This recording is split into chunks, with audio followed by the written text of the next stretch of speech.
Le problème immédiat qui se pose à la France aujourd'hui, et à la classe politique en particulier, est évidemment celui des élections législatives qui ont lieu dans un mois. Premier tour le 10 juin, deuxième tour le 17 juin. C'est très court. C'est très court. Ça n'est pas très court pour les socialistes, puisqu'ils présentent un front uni. Ils sont les vainqueurs, de toute façon. Chacun sait que c'est la Ve République. En général, le second tour de l'échéance, c'est-à-dire les législatives, sont toujours favorables, sont en général favorables aux gagnants du premier tour, c'est-à-dire la présidentielle. C'est cette fameuse dynamique dont ont profité en général les partis du président élu. Donc pas de problème grave pour la gauche, qui a d'ailleurs déjà réglé la configuration de sa famille et de ses alliés. Une vingtaine de sièges pour les écolos, on va s'arranger avec Mélenchon. Enfin bref, il est certain, à mes yeux en tout cas, que la gauche n'a aucun souci à se faire pour, concernant sa victoire législative, d'autant plus que la droite est en décomposition, il faut bien prononcer le mot, c'est la vérité. Une décomposition qui est amorcée et qui ira jusqu'à son terme dans les années qui viennent. Donc le problème se pose pour la droite.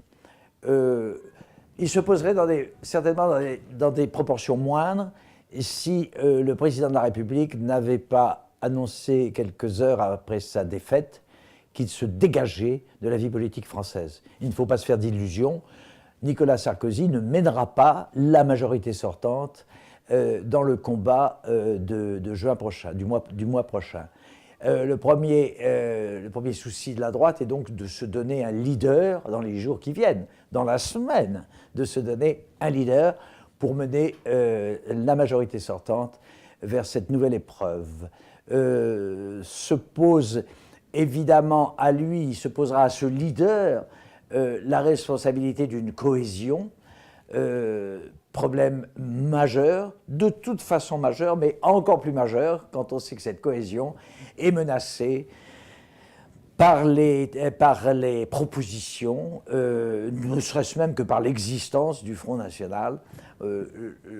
Tous les citoyens français sont au courant de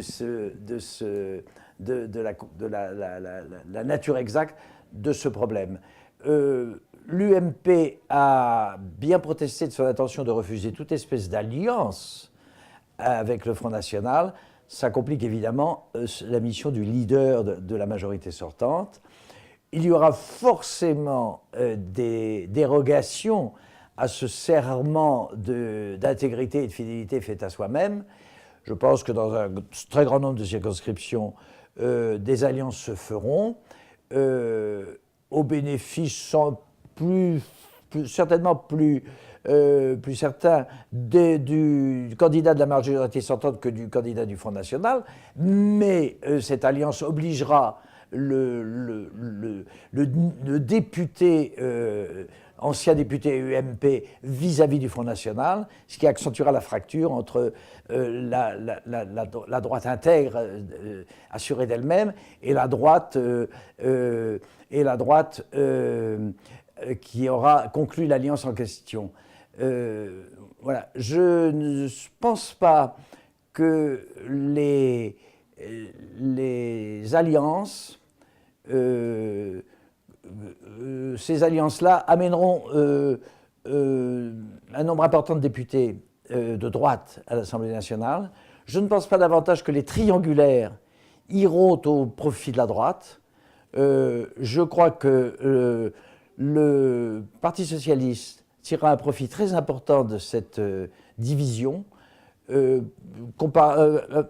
une situation comparable à celle de 1997, qui a vu la droite, à la faveur d'une élection conclue dans les mêmes conditions, perdre environ 200 députés. Je crois que c'est une perspective qui peut se retrouver demain, qui peut se renouveler demain. Et je pense d'autre part que le Front National, quoi qu'il en soit, et même s'il n'a que 3 ou 4 ou 5 députés, et même s'il a conclu une cinquantaine d'alliances ici et là, en tirera un profit dans l'esprit, sinon dans la lettre.